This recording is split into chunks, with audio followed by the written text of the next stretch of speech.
Hey, good morning, Facebook, YouTube. It's Jeffrey Howells Carpet Cleaning, and we are doing ourselves. We're probably looking at about a 5,000 square foot home, and we're gonna be doing our three-phase cleaning.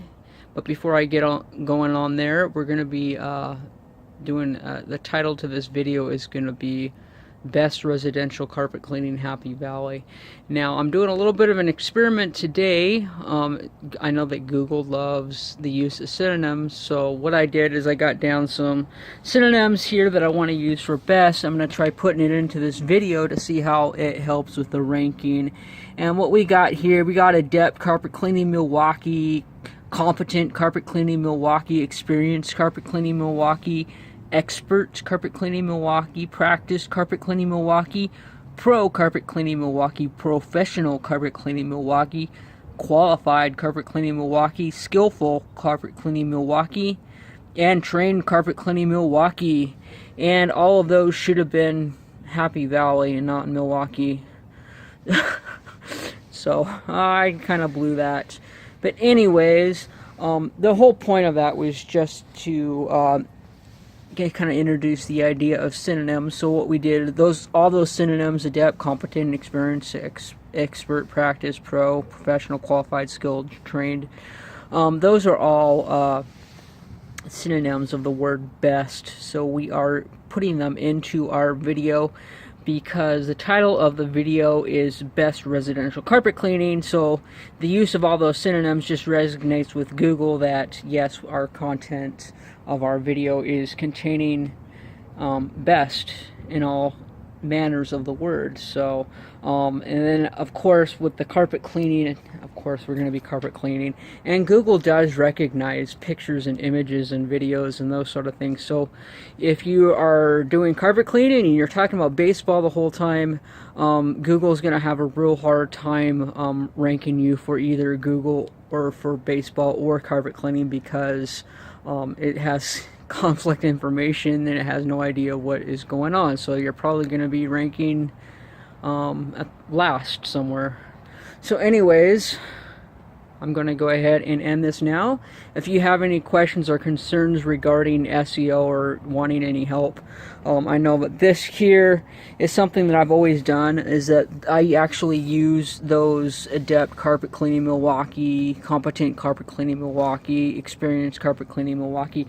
Generally what I'll do is I'll pick about 8 of them that I want to use, and I'll stick them into the content of my video description, as well as using those as tags in the video area. When you're uploading a video, it has the option of putting in keyword tags, and that's what I put in as tags. And that just helps to associate. Not only do those tags help people on YouTube to find your video by using those words, it also they rank in the Google search engine as well. So that's just a little FYI. I haven't really gone into depth into that before at all, but I'm just kind of putting that out there so that you guys might be able to rank your videos a little bit higher by knowing what sort of things are important to Google. So again, recap real quick: it has to do with the title of your video. It has to do with especially the first 100 characters of your description. If you can repeat your title or some of the words somehow, and that will just help it to rank higher as well. And because Google likes to use that in search results, person searching for carpet cleaning of some sort, a lot of times it matches what is in the first 100 characters of that your video. So that's like the most potent area, is the very top line or two of your video description along with the title. And then of course you got tags, and I also include other things such as links to my Facebook, links to Google Map pages, links to Yellow Pages, links to Yelp, and all that sort of stuff in there. So it's basically creating this web link, or this link, massive web nasty stuff strung out all over the place. And Google tends to like to see things pointing all over the place for whatever reason. And so YouTube itself carries quite a bit of a pretty high authoritative figure when it comes to linking, and it does pass off a lot of SEO juice. So if you link it to your website, I like to link it back to my Google Maps page, and you can link it to a whole lot of things, and it just helps all those things to appear higher in search ranks as well. So you're more likely that your Facebook page is going to show, or your Yelp page is going to show, or something of that nature. So hope that's a little bit of a help to you guys. If you have any questions, again, like I said, please feel free to drop them in the space below, and I will answer those to the best of my ability.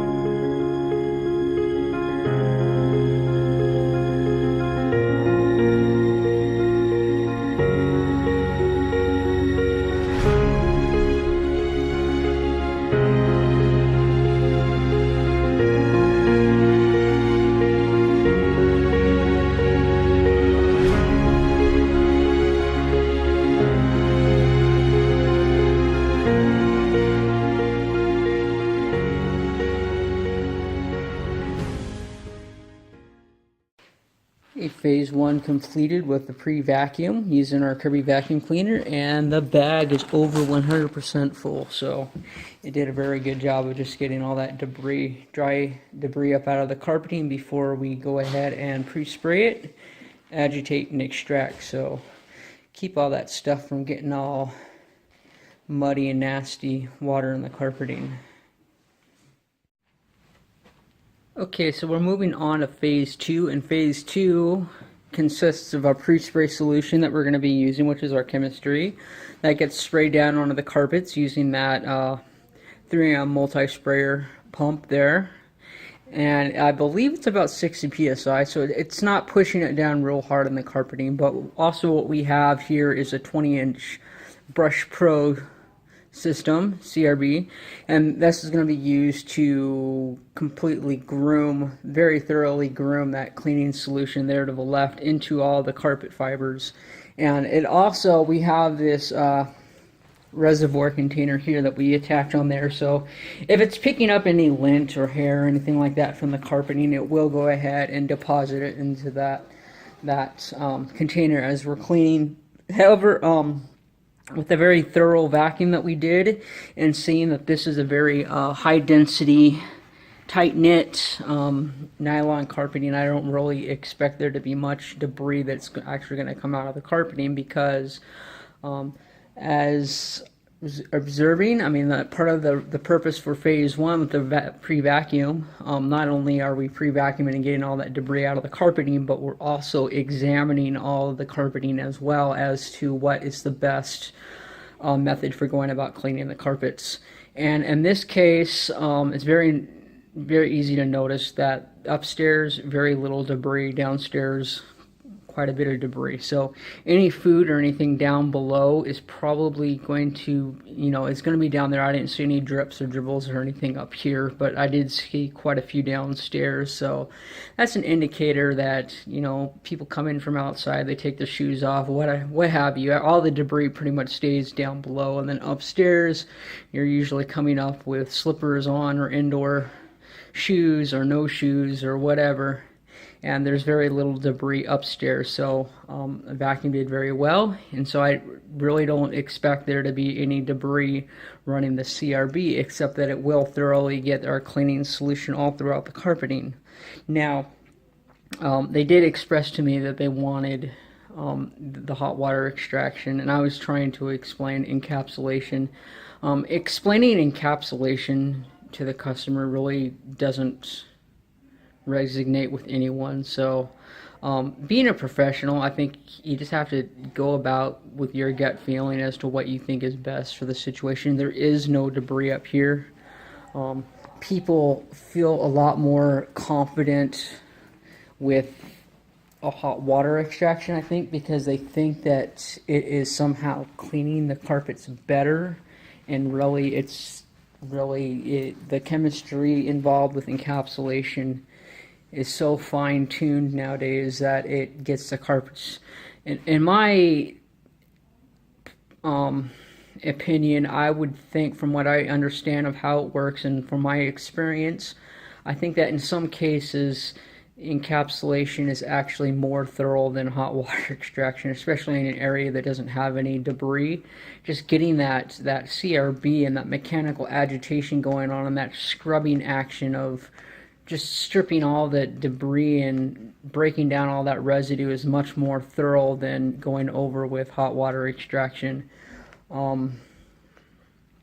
Again, that's just my opinion. So we might, because that's what they want, I might just do since everything is going to be so adequately cleaned, up and beyond, I'll probably just go over and do a quick extraction just to make them happy, and everything will look awesome anyways.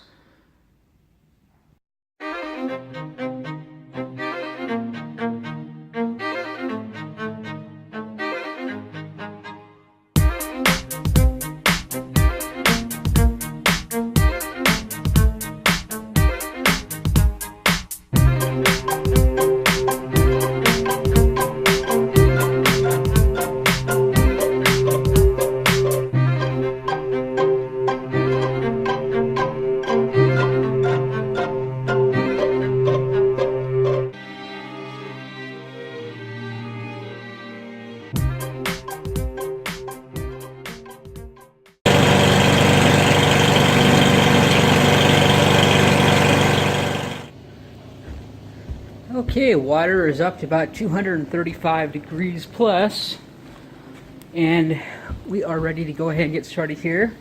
Got the use of our stair hook there. We got our corner guards down there and up here and everywhere else. Mainly when we go back behind there. But we are going to start out in the master bedroom closet. So we did a very good, very thorough scrub over everything. So the water pressure we're going to be using today is going to be about 200 pounds. And what that does is that allows us just to be able to switch over to our stair tool, upholstery tools, without having to adjust the PSI. Plus, it's had adequate agitation already, so there's no need to be blasting the carpets with tons of water. Yeah, ICRC certification is good for something, because it does give you a lot of knowledge on the chemistry of how carpet cleaning works, how to balance around agitation versus, versus your chemical versus heat versus time and all that good stuff. So what we do is that we trade, in a lot of cases, we trade agitation for PSI on the water, because all that water pressure that's being used is more or less considered to be agitation that's shooting dirt and debris loose from the carpet fibers. However, we already did that with scrubbing with the CRB. So guys, you can do that if you want. You don't have to. Some guys do, some guys don't. It's really up to you. The suction on your truck isn't up to snuff. You might want to be using more agitation and less water. If you have really good suction, you might be doing a lot less agitation and using a lot more water. It's kind of a toss around there as to what you do with that equation.